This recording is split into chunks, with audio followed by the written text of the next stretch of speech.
అందమైన చర్మ సౌందర్యం మీ సొంతం. Second aqua radiance deep cleansing gel. నమస్తే, welcome back to IT media. నేను ఝాన్సీ. సో మోకాళ్ళ నొప్పులు, ఈ టాపిక్ గురించి అసలు అంతం లేదు, ఏమీ లేదు. ఎందుకంటే పెద్దవాళ్ళలో మోకాళ్ళ నొప్పులు చూసాము, ఇప్పుడు చిన్న చిన్న ఏజెస్లో కూడా ఈవెన్ 18-20 వాళ్ళల్లో కూడా మోకాళ్ళ నొప్పులు వస్తున్నాయి. ఇవి ఎందుకు వస్తున్నాయి అనేది మళ్ళీ ఒక పెద్ద కాన్సెప్ట్. ఎర్లీ ఏజెస్లో వచ్చినప్పుడు కానీ పెద్దవాళ్ళకి వచ్చినప్పుడు కానీ ఎలాంటి జాగ్రత్తలు తీసుకోవాలి, మన ఆయుర్వేదంలో మోకాళ్ళ నొప్పులకు ఎలాంటి రెమెడీస్ ఉన్నాయి, ఎలాంటి చికిత్సలు ఉన్నాయో తెలుసుకుందాము. ప్రస్తుతం అంతా ఉన్నారు డాక్టర్ లక్ష్మి గారు ఉన్నారు, బృహత్ ఆయుర్వేద హాస్పిటల్ నుంచి. నమస్తే మ్యామ్. నమస్తే. ప్రతిదానికి కరోనాని ముడిపెట్టడం అని కాదు, కానీ అక్కడ నుంచి ఆఫ్టర్ కరోనా, బిఫోర్ కరోనా ఆ సిచ్యువేషన్సే హెల్త్ ఇష్యూస్లో చాలా రిలేట్ అవుతూ ఉన్నాయి. ఈ మోకాళ్ళ నొప్పి వచ్చినా, సడన్గా చనిపోయినా, లేకపోతే షుగర్స్ వస్తున్నా కానీ అప్పుడు తీసుకున్న సమ్ వ్యాక్సిన్ వల్లనో లేకపోతే ఇంకేదో మెడికేషన్ వల్లనో అంటున్నారు. నిజంగా అలాంటిది ఏమైనా జరుగుతుందా, లేకపోతే ఓన్లీ మన హ్యాబిట్స్ వల్లనే ఇట్లా కొని తెచ్చుకుంటున్నామా మోకాళ్ళ నొప్పుల్ని ఎర్లీ ఏజెస్లో? యాక్చువల్లీ కరోనా అనేది ఏం చేస్తుంది మనకి, ఏమైంది కరోనా తర్వాత అనేది ఒకసారి చూసుకుందాం. కరోనా తర్వాత మనకి ఏంటంటే బ్లడ్ వెజల్స్ థిక్కనింగ్ అయిపోయింది. సో ఇంజెక్షన్స్ వల్ల కానీ అథెరోస్క్లెరోసిస్ ఫామ్ అవడం, బ్లడ్ వెజల్స్ థిక్కన్ అవ్వడం, సో అక్కడి నుంచి ఇన్ఫ్లమేషన్స్ రావడం, ఇట్లాంటి కండిషన్స్ మనం చూసాం. అంటే బీపీ సమస్యలు రావడం, స్ట్రోక్ సమస్యలు, హార్ట్ ప్రాబ్లమ్స్ రావడం, ఇవి ఉన్నాయి. కానీ మోకాళ్ళ నొప్పులు అనేది ఏంటంటే మనకి బ్లడ్ సప్లై ఎక్కడైనా తగ్గిపోతుంది అనమాట. అథెరోస్క్లెరోసిస్ వచ్చిందంటే బ్లడ్ వెజల్స్ థిక్కన్ అయిపోయినాయి అంటే మనకి బ్లడ్ సప్లై తగ్గిపోతుంది. సో బ్లడ్ సప్లై తగ్గిపోయినప్పుడు ఎక్కడైనా సరే ఎడిమాస్ రావడం, ఇన్ఫ్లమేషన్స్ రావడం, డీజనరేషన్ రావడం, ఇట్లాంటివి కొన్ని కామన్ గా జరుగుతూ ఉంటాయి అన్నమాట. సో అట్లా ఉండుండొచ్చు, కానీ దీనికి కరోనాకి డైరెక్ట్ రిలేషన్ అయితే లేదు. సో హార్ట్ ప్రాబ్లమ్స్, బీపీ రావడం అనేది మాత్రం it is interlink to corona. So lung infections కొంచెం అంతవరకు కరోనా అనుకోవచ్చు. సో ఇవి మాత్రం మోకాళ్ళ నొప్పులు మాత్రం దానికి లింక్ ఉండకపోవచ్చు అని అనుకుంటున్నాను. సో ఎర్లీ ఏజెస్లో మనకి మోకాళ్ళ నొప్పులు వచ్చినాయి అంటే మోస్ట్లీ దానికి రుమాటిక్ ఫ్యాక్టర్ అనేది కారణం ఉందేమో అని చూసుకోవాల్సి ఉంటుంది. రుమాటాయిడ్ ఆర్థరైటిస్ అని చెప్పి ఒకటి ఉంటుంది అనమాట. సో ఆ డిసీజ్ ఏంటంటే బ్యాక్టీరియల్ ఇన్ఫెక్షన్ వలన వస్తుంటుంది అనమాట. అదొకటి జెనెటిక్ డిజార్డర్స్ వల్ల కూడా వస్తూ ఉంటాయి ఇవి. సో ఆ జీన్ ఉండే వాళ్ళకి ఆ బ్యాక్టీరియల్ ప్రోన్ ఇన్ఫెక్షన్స్ ఎక్కువ వస్తాయి అన్నమాట. సో అట్లాగా రుమాటిక్ ఫీవర్ రావడం, దానివల్ల మళ్ళీ మోకాళ్ళ నొప్పులు వచ్చి రుమాటాయిడ్ ఆర్థరైటిస్ రావడం, ఇట్లాంటివి జరుగుతుంటాయి ఎర్లీ ఏజెస్లో. వీటి వలన మనకి మోకాళ్ళ నొప్పులు వస్తుంటాయి. అది ఏంటంటే వాపు బాగా కనపడుతుంది వాళ్ళకి, చిన్నపిల్లలకి. ఒక 20-25 years వాళ్ళకి కాళ్ళు వాపు, రెడ్నెస్ కనపడడం, చెయ్యి మనం పెడితే కూడా ఫీవర్ మనకి వచ్చినప్పుడు ఎలా ఉంటుందో అలాంటి వేడిగా అనిపిస్తుంది జాయింట్ దగ్గర కూడా. సో అట్లాంటివి ఉన్నప్పుడు అదే ఒకటి. ఇంకొకటి కాజ్ ఏంటంటే చిన్నపిల్లల్లోనే ఆర్థరైటిస్ రావడానికి కారణం ఏంటంటే gouty arthritis. So gouty arthritis ఏంటంటే ఎక్కువ ఆల్కహాల్, హై ప్రోటీన్ రిచ్ తీసుకోవడం. జనరల్ గా ఆల్కహాల్ తీసుకున్నప్పుడు రెడ్ మీట్స్ ఎక్కువ తీసుకుంటూ ఉంటారు, మీట్ ఎక్కువ తీసుకుంటూ ఉంటారు. ఇలాంటి వాళ్ళు వాటర్ ఎక్కువ తీసుకోకపోవడం, ఈ రెడ్ మీట్స్ వల్ల ఏమవుతుందంటే యూరిక్ యాసిడ్ లెవెల్స్ ఎక్కువ వస్తాయి బాడీలోకి. ఈ యూరిక్ యాసిడ్ లెవెల్స్ ఎక్కువ వచ్చినప్పుడు అవి జాయింట్స్ లో డిపాజిట్ అయిపోతాయి. ఆ జాయింట్ డిపాజిట్ అయినప్పుడు అవి ఇన్ఫ్లమేషన్ వస్తుంది, అక్కడ వాపు తెప్పిస్తాయి అనమాట. అట్లా కూడా జాయింట్ ఆర్థరైటిస్ వస్తూ ఉంటాయి. దాన్ని గౌటీ ఆర్థరైటిస్ అంటారు.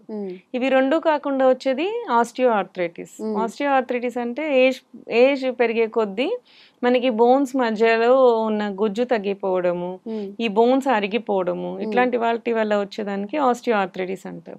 సో ఇలా డిఫరెంట్ కైండ్స్ ఆఫ్ ఆర్థరైటిస్ ఉంటాయి. సో ఎవరికి వచ్చింది, ఎందుకు వచ్చింది, ఎలా వచ్చింది, దాన్ని బట్టి వాళ్ళకి ట్రీట్మెంట్ చేసేది అనేది ఉంటుందన్నమాట. సో జనరల్ గా ఏంటి అంటే మెడిసిన్ లోపలికి మనం ఇంటర్నల్ గా మెడిసిన్ వేసుకుంటూ ఉంటే జనరల్ గా అందరికి సైడ్ ఎఫెక్ట్స్ వస్తున్నాయని చెప్పి చాలా వరకు ఎక్స్టర్నల్ థెరపీస్ మీద చాలా వరకు పోతూ ఉన్నారు. సో ఆయుర్వేదంలో అట్లాంటి ఎక్స్టర్నల్ థెరపీస్ ఏమన్నా ఉన్నాయా, ఇవాళ అవి చూసుకుందాం. సో మెడిసిన్ వేసుకోకుండా పైన మనం ఏది చేసుకుంటే, ఏదో మెడిసిన్ కానీ ఏదైనా ఫుడ్లో చేంజెస్ కానీ అట్లా ఏం ఎక్కువ చేసుకోకుండా మనకి పెయిన్స్ తగ్గించగలగమా, పైనుంచి ఎంతవరకు చేసుకోగలం అనేది మనం ఇవాళ చూద్దాము. జనరల్గా ఏంటి అంటే ఈ రుమటాయిడ్ ఆర్థరైటిస్ వాటికి ఏంటంటే సిక్తా స్వేదం అని చేస్తాం. అంటే ఇసుకతో స్వేదం చేస్తాం అన్నమాట. మనకి బయట కోరా క్లాత్ దొరుకుతుంది, కోరా క్లాత్ ఆర్ మస్లిన్ క్లాత్. ఇవి రెండు ఏంటి అంటే వేడిని తట్టుకునే శక్తి ఉంటది అనమాట. సో దీనికి మనము మంచి ఇసుకని జల్లిస్తే ఫైన్ ఇసుక వస్తుంది. దాన్ని పొట్టలి కట్టి సో దానికి స్పెసిఫిక్ ఆయిల్స్ ఉంటాయి, లైక్ కొట్టం చుక్కాది చూర్ణం, కొట్టం చుక్కాది తైలం అని చెప్పి అట్లాంటివి ఉంటాయి అనమాట. సో దాన్ని మనము స్పెసిఫిక్ ఆయిల్ ని మనం జాయింట్స్ దగ్గర రాసి ఈ ఇసుకతో మనం స్వేదం చేస్తాం అనమాట. అంటే దాన్ని వేడి చేస్తాం పెనం మీద, కొంచెం ఆయిల్ వేస్తాం, ఎరండు తైలం కానీ కొట్టం చుక్కాది తైలం కూడా దొరుకుతుంది. అలాంటి స్పెషల్ ఆయిల్స్ ఉంటాయి. ఆయిల్ నీసి వేడి చేసి ఈ ఇసుకతో ముడికట్టి చేస్తామో దాన్ని పొట్టలి అంటాం. సో ఆ పొట్టలిని దాన్ని పెట్టి ఆ లోకల్ జాయింట్ దగ్గర మనం చేస్తూ ఉంటాం, మర్దనలాగా చేస్తూ ఉంటాం, ప్రెస్ చేసి పెడుతూ ఉంటాం. సో అదేం చేస్తుంది అంటే లోపల ఉన్న ఇన్ఫ్లమేషన్ ని తీసేస్తుంది, వాపుని లాగేస్తుంది అనమాట. సో అలా అలా చేస్తూ ఉంటాం. ఇది ఒక ప్రాసెస్. ఇంకొకటి, ఆ ఇసుక బదులు మనం పత్ర పుట్టలి స్వేదం అని చేస్తాం. పత్రము అంటే ఏంటి? లీవ్స్. సో దీనికి స్పెషల్ లీవ్స్ ఒకటి ఉంటాయి మనకి, బయట జిల్లేడాకులు దొరుకుతాయి కదా, జిల్లేడాకులు, ఆముదమాకులు, డ్రైవి తీసుకోవచ్చు, వెట్వి కూడా తీసుకోవచ్చు. సో మనం పొట్టలి తయారు చేసుకోవాలి అనుకున్నప్పుడు ప్రతిసారి మనం వెట్వి దొరకకపోవచ్చు కదా, మనం ముందే తీసుకొచ్చి ఆరబెట్టి పెట్టేసుకొని దాన్ని డ్రైవి కూడా తీసుకోవచ్చు. సో మునగాకు, వావిలాకు, అర్క ఫస్ట్, అది మీన్స్ జిల్లేడాకు, జిల్లేడాకు, ఆముదమాకు, మునగాకు, వావిలాకు, దత్తూరాకు అంటే ఉమ్మెత్తాకు, ఉమ్మెత్త పూలు, ఇవన్నీ బయట రోడ్ మీద దొరికేస్తాయి మంచిగా, అన్ని ఈజీగా దొరికే ఆకులు ఇవన్నీ. ఇవన్నిటిని మనము ఎండబెట్టేసేసి పొట్టలు తయారు చేసుకోవచ్చు. పొట్టలి అంటే సేమ్ ఇదే, ఈ మస్లిన్ క్లాత్ లో ఇవన్నీ వేసేసేసి ముడి కట్టేసేసి దానికి దారం చుట్టేస్తే పొట్టలే అవుతుంది. మనం జనరల్ గా వెట్టివి తీసుకున్నాం అనుకో, దాన్ని నైట్ నానబెట్టాల్సిన అవసరం రాదు. దాన్ని డైరెక్ట్ గా మనం ఏంటంటే పెనం మీద ఆయిల్ వేసేసుకొని దాంతో మనం పొట్టలి చేసేసుకొని చేసుకోవచ్చు. But when it comes to dry leaves, అప్పుడు ఏం చేయాలంటే ముందు రోజు రాత్రి మనం ఆయిల్ ని తీసుకొని అందులో వేసి పెట్టేసేయాలి. అంటే పొట్టలి చేసేసేయాలి. ఒక గిన్నెలో నూనె పెట్టుకోవాలి.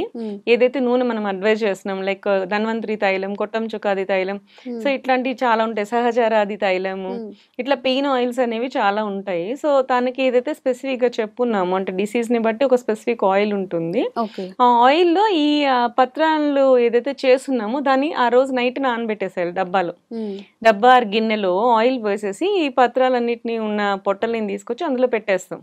సో అది నైట్ అంతా దాన్ని ఆయిల్ లో నానుతుంది. సో ఇవి మ్యూచువల్ ట్రాన్స్ఫర్ అవుతాయి. సో యాక్టివ్ ఇంగ్రీడియంట్స్ అనేవి అవి నెక్స్ట్ రోజు మార్నింగ్ ఆ ఆయిల్ తో మర్దన చేసుకొని ఈ పొట్టలిని తీసుకొని పెడితే మీకు దాని ఎఫెక్ట్ చాలా బాగా తెలుస్తుంది అనమాట. ఇది పత్ర పొట్టలి స్వేదం. ఇది కాకుండా మళ్ళీ పొడికిజీ అని అంటాం, అంటే పౌడర్ తో చేసే స్వేదాలు అనమాట. సో స్పెసిఫిక్ పౌడర్స్ బయట మనకు దొరుకుతాయి అనమాట. ఈ కొట్టం చుక్కది చూర్ణం కూడా దొరుకుతుంది.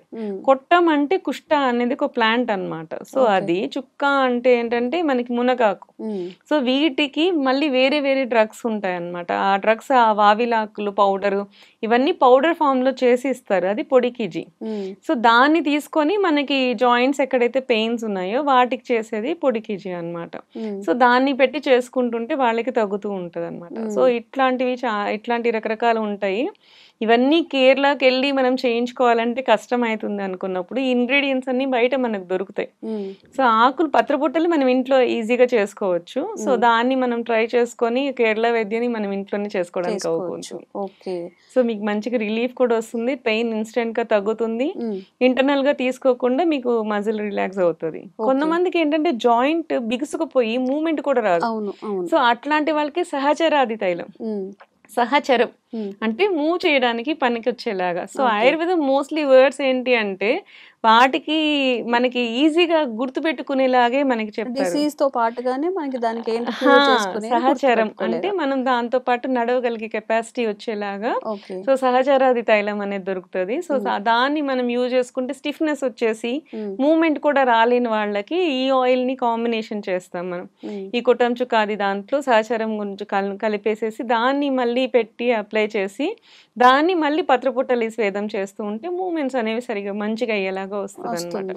ఈ స్టిఫ్నెస్ తగ్గినప్పుడు కొంతమంది బాగా సన్నగా అయిపోతారు, ఎమాసియేషన్ వల్ల కూడా కాళ్ళ నొప్పులు వచ్చేస్తుంటాయి, సన్నగా ఉంటారు, ఉట్టిగా జాయింట్ అన్ని బ్రిటిల్ అయిపోతూ ఉంటాయి. వాళ్ళకి క్షీరవల తైలం కూడా దొరుకుతుంది. సో పేషెంట్ ని బట్టి మనం ఆయిల్ మారుతుంది, మనం వేసే పత్రపొట్టలియా లేకపోతే ఇది పొడికిజీనా ఏది అనేది చూసి దాన్ని బట్టి మనం కీల టైప్ ఆఫ్ ట్రీట్మెంట్స్ మనం చేస్తూ ఉంటాం మనం హాస్పిటల్స్ లో.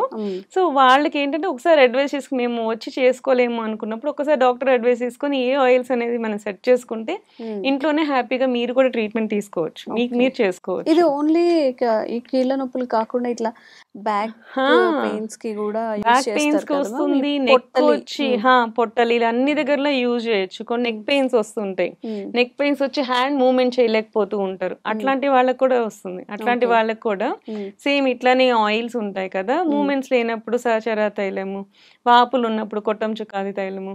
సో ఇలాంటి వాటిని యూజ్ చేసి ఇవేదైతే పత్ర పుట్టలి కానీ ఈ పొడి కిజీలు కానీ ఇవన్నీ కూడా యూజ్ చేసుకొని దాన్ని బట్టి మనం ఇక్కడ పెట్టుకోవచ్చు.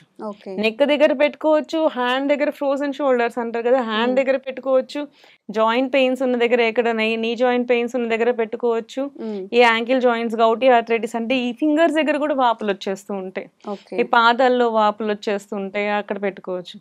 ఇవి కాకుండా కూడా మనకి ఇంకా చాలా పొట్టలు ఉన్నాయండి.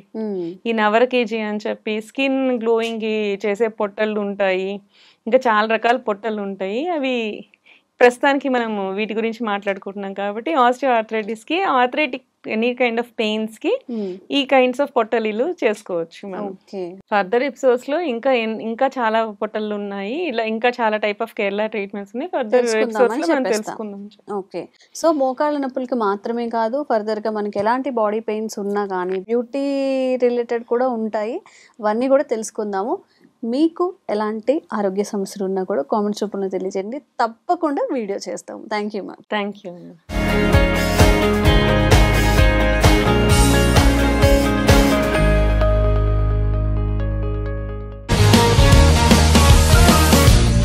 One life lesson what medicine has taught you. Whatever you can do without expecting. But I really believe మన పాజిటివ్ యాటిట్యూడ్ ఉంటేనే మనం ఏదైనా సాధించగలం. గట్ ని మనం కరెక్ట్ గా డీల్ చేసినట్లయితే అది మనకి పాజిటివ్ హార్మోన్స్ ని రిలీజ్ చేస్తుంది. షుగర్ వచ్చిన వాళ్ళ పరిస్థితి ఏంటి? పొట్ట దగ్గర పెరిగితే దాన్ని ఆండ్రాయిడ్ అంటారు, ఆండ్రాయిడ్ ఫోన్ కదా. అసలు థాట్స్ ఎందుకు వస్తాయి? బ్రెయిన్ డెడ్ అంటే దానికి ప్రపంచం అంతా కూడా కొన్ని నిర్దిష్టమైనటువంటి లక్షణాలు. మానసికంగా ధైర్యంగా ఉంటే క్యాన్సర్ జయించవచ్చు. You are a doctor for a cause sir, అంతే. వాళ్ళకి వచ్చిన ఆదాయం కాకుండా ఫ్రీ సర్వీస్ ఎంతమందికో చేస్తారు.